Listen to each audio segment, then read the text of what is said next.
আমি সকলোৱে জানো যে আমাৰ চৰকাৰৰ 2005 চনৰ পিছত নিযুক্ত চৰকাৰী শিক্ষক শিক্ষয়িত্ৰী বা কৰ্মচাৰীসকলক আমি নিউ পেনশন স্কিম দিয়াৰ বাবে সিদ্ধান্ত গ্ৰহণ কৰিছিলোঁ। নিউ পেনশন স্কিম আছিলে যে চৰকাৰ আৰু কৰ্মচাৰীজনৰ অংশীদাৰিত্ব। এতিয়া অহা 1 এপ্ৰিলৰ পৰা কাৰ্যকৰী হোৱাকৈ আমি NPS যিসকল চৰকাৰী কৰ্মচাৰী আছে তেওঁলোকক আমি UPS অৰ্থাৎ ইউনাইটেড পেনশন স্কিমলৈ লৈ যাবলৈ সিদ্ধান্ত গ্ৰহণ কৰিছোঁ। ইয়াৰ ফলত দুটা ধাৰাৰ সৃষ্টি হ'ব।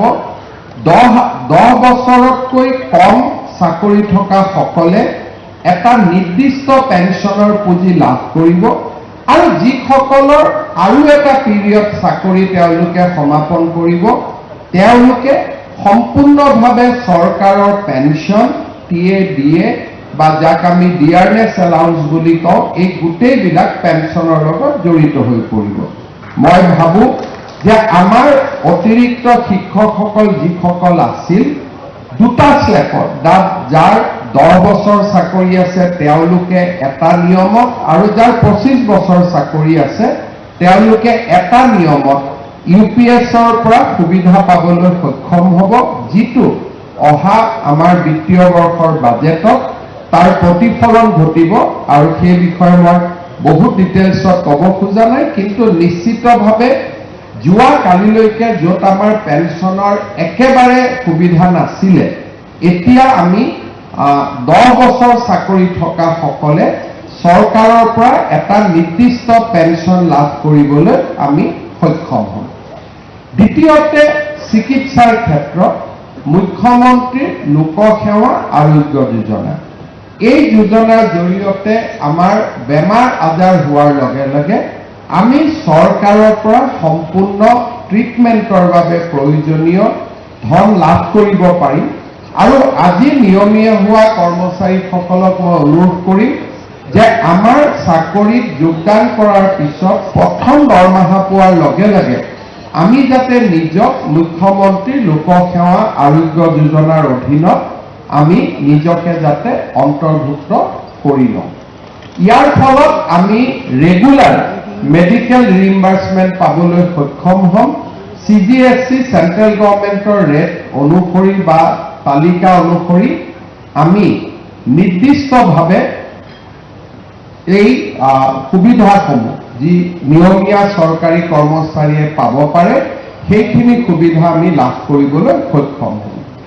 তৃতীয়তে আমাৰ যিখিনি অতিৰিক্ত শিক্ষক আজি নিয়মীয়া শিক্ষক হ'ল জ্যেষ্ঠতাৰ ভিত্তিত এতিয়া তেওঁলোকে বিভিন্ন বিদ্যালয়ৰ অধ্যক্ষ বা উপাধ্যক্ষ হ'বৰ কাৰণেও তেওঁলোকে যোগ্যতা অৰ্জন কৰিব।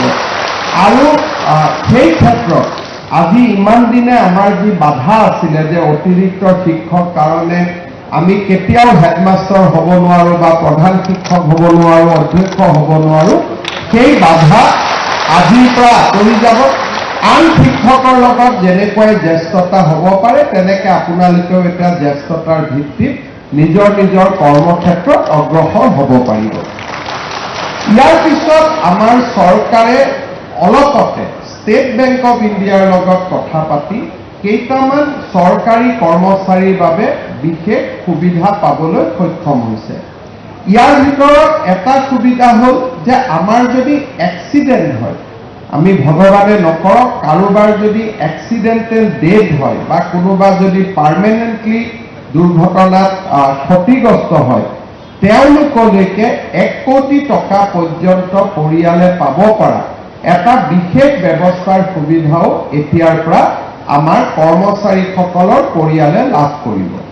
ইয়াৰ পিছত আন এটা সুবিধা হ'ল যে ভগৱানে নকৰক কিন্তু আমি সকলোৱে জানো যে মানুহ মৰণশীল। মৃত্যুৰ যিটো চিৰন্তন সত্য সেই সত্যৰ পৰা আমি কোনেও আঁতৰি আহিব নোৱাৰোঁ। কিন্তু আজিলৈকে অসমত যদি কোনোবা চৰকাৰী কৰ্মচাৰীৰ মৃত্যু হয় তেওঁলোকক 5% কম্পেশ্যনেট এপইণ্টমেণ্টৰ ব্যৱস্থা কৰা হৈছিল। কিন্তু আমাৰ চৰকাৰে এটা বিশেষ নিয়ম কৰিছিলে যে যদি কোনোবা চৰকাৰী কৰ্মচাৰীৰ মৃত্যু হয় তেওঁৰ পৰিবাৰে বা তেওঁৰ পৰিয়াল যাৰ নিকট আত্মীয় বুলি কওঁ এনুকে বুলি কওঁ সেই ব্যক্তিজনে চৰকাৰী কৰ্মচাৰীজনৰ 60 বছৰ নোহোৱা পৰ্যন্ত সেই একেটা দৰমহা নিয়মিতভাৱে বেংক একাউণ্টত লাভ কৰিব। আজিৰ পৰা মই নাভাবোঁ যে ভগৱানে কৰক এনেকুৱা সুবিধা আপোনালোকৰ কোনোবাই ল'ব লাগে, কিন্তু যদি পৰিৱেশ আৰু পৰিঘটনাৰ ফলত আমাৰ যদি কাৰোবাৰ জীৱনত এনেকুৱা সমস্যা আহি পৰে তেতিয়াহ'লে আপোনালোক সকলোৱে বিশেষকৈ পৰিয়ালে অন্তত এটা সময়ৰ বাবেও আপোনালোকে নিজৰ পৰিয়ালৰ কথা চিন্তা কৰিব নালাগে। সেই পৰিয়ালটোৱে চৰকাৰৰ পৰা দৰমহাও পাব আৰু মৃত্যুৰ পিছতো ইউনিফাইড পেঞ্চন স্কিমৰ সুবিধা তেওঁলোকে নিৰন্তৰ পাই থাকিব। আৰু ইয়াৰ লগে লগে এজন চৰকাৰী কৰ্মচাৰীৰ মৃত্যু হ'লে তেওঁ এক্স গ্ৰেচিয়া 10 লাখ টকা ষ্টেট বেংক অফ ইণ্ডিয়া আৰু আমাৰ চুক্তি অনুসৰি 10 লাখ টকাৰ অতিৰিক্ত লাইফ ইঞ্চুৰেঞ্চ কাভাৰেজ এটাও তেওঁলোকে লাভ কৰিব। এই গোটেইখিনি সুবিধাৰ লগে লগে আজিৰে পৰা আপোনালোকে আপোন বাহন আৰু আপোন ঘৰ আঁচনিটো ষ্টেট বেংক অফ ইণ্ডিয়াৰ পৰা আপোনালোকে লোন পাবলৈ সক্ষম হ'ব।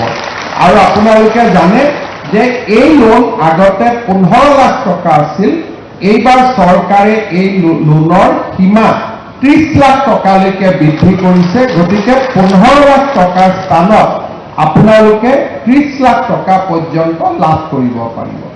শেহতীয়াকৈ এতিয়া আমি আৰু এটা সিদ্ধান্ত লোৱাৰ পথত আছো, যদিও সিদ্ধান্তটো লোৱা হোৱা নাই, যে আমাৰ ঘৰত ইলেক্ট্ৰিচিটি বিল যাতে জিৰ' আহে তাৰ কাৰণে আমাৰ ঘৰত প্ৰধানমন্ত্ৰী সূৰ্য ঘৰ আঁচনিৰ অধীনত আমি যাতে সোলাৰ লগাব পাৰোঁ তাৰ বাবে বেংকৰ পৰা আপোন ঘৰ আঁচনিৰ দৰে আপোনালোকে উইদাউট মৰ্টগেজ লোন পাবলৈ সক্ষম হ'ব, যাতে মাহেকীয়া ইলেক্ট্ৰিচিটি বিলৰ পৰাও আমি ৰক্ষা কৰিব পাৰোঁ।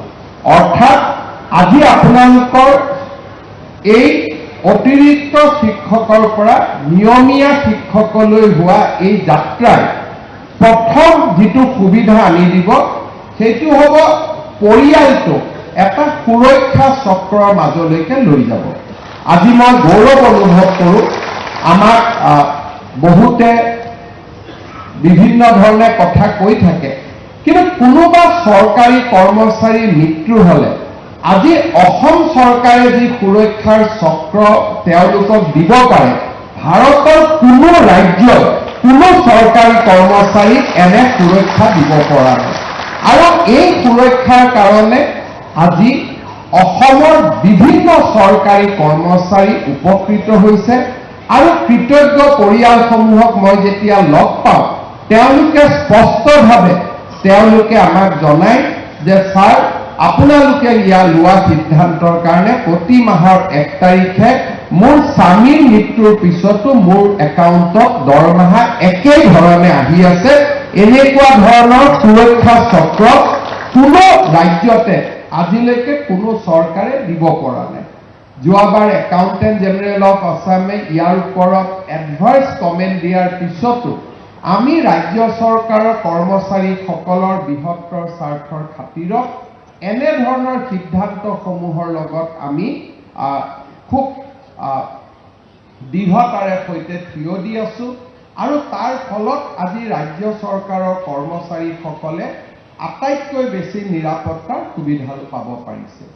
ইয়াৰ লগত আপোনালোকে আহিবলগীয়া দিনত আৰু এটা সুবিধা পাব, সেইটো হৈছে আমি পাৰস্পৰিক ট্ৰান্সফাৰৰ যিটো পৰ্টেল খোলোঁ, এইবাৰৰ পৰা আপোনালোকে সেই পৰ্টেলতো ট্ৰান্সফাৰৰ বাবেও আবেদন কৰিবলৈ সুবিধা পাব। 25 চনত নাপাব, 26 চনত আমি তাৰো সুবিধা আপোনালোকৰ বাবে মুকলি কৰি দিম। যোনে ঘৰৰ বহুত দিন দূৰত আছে, নিজৰ মাজত ট্ৰান্সফাৰ কৰিব খোজা, নিজৰ মাজত বুলি কওঁতে এতিয়া পৰিসৰটো ডাঙৰ হ'ব। আগতে নিজৰ মাজত বুলি কওঁতে আপোনালোকে অকল এডিশ্যনেল টিচাৰ 4000 বুলি ভাবিছিল, এতিয়া এই পৰিয়ালটো 30,000 শিক্ষকৰ মাজত হ'ব বা 40,000 শিক্ষকৰ মাজত হ'ব। এটা ডাঙৰ পৰিয়ালৰ মাজত পাৰস্পৰিক ট্ৰান্সফাৰ বা পাৰস্পৰিক বুজাবুজি ট্ৰান্সফাৰৰো সুবিধা আপোনালোকে লাভ কৰিবলৈ সক্ষম হ'ব। অৰ্থাৎ আপোনালোকে যোৱাকালি যি পৰিৱেশত আছিলে তাতকৈ যথেষ্ট উন্নত পৰিৱেশৰ মাজলৈ আমি গতি কৰিব পাৰিম। বিশেষকৈ মই দুটা ক্ষেত্ৰত আনন্দিত যে আপোনালোকৰ মাজৰ 90% পেঞ্চনৰ সুবিধা পাব পাৰিব, যিটো আজিলৈকে এটকাৰো পেঞ্চনৰ সুবিধা আপোনালোকৰ নাছিলে। আৰু দ্বিতীয়তে মেডিকেল ৰিইম্বাৰ্সমেণ্ট, আমি যিমানে 60ৰ ওচৰলৈকে গৈ থাকিম, মোৰে হওক বা মোৰ পৰিয়ালৰে হওক, মেডিকেল যিটো কষ্ট, সেই মেডিকেল কষ্টটো ইমান বেছি হয় যে এতিয়া আপোনালোকে সেই মেডিকেল কষ্টটো চৰকাৰৰ পৰা ৰিইম্বাৰ্সমেণ্টৰ সুবিধা পাব।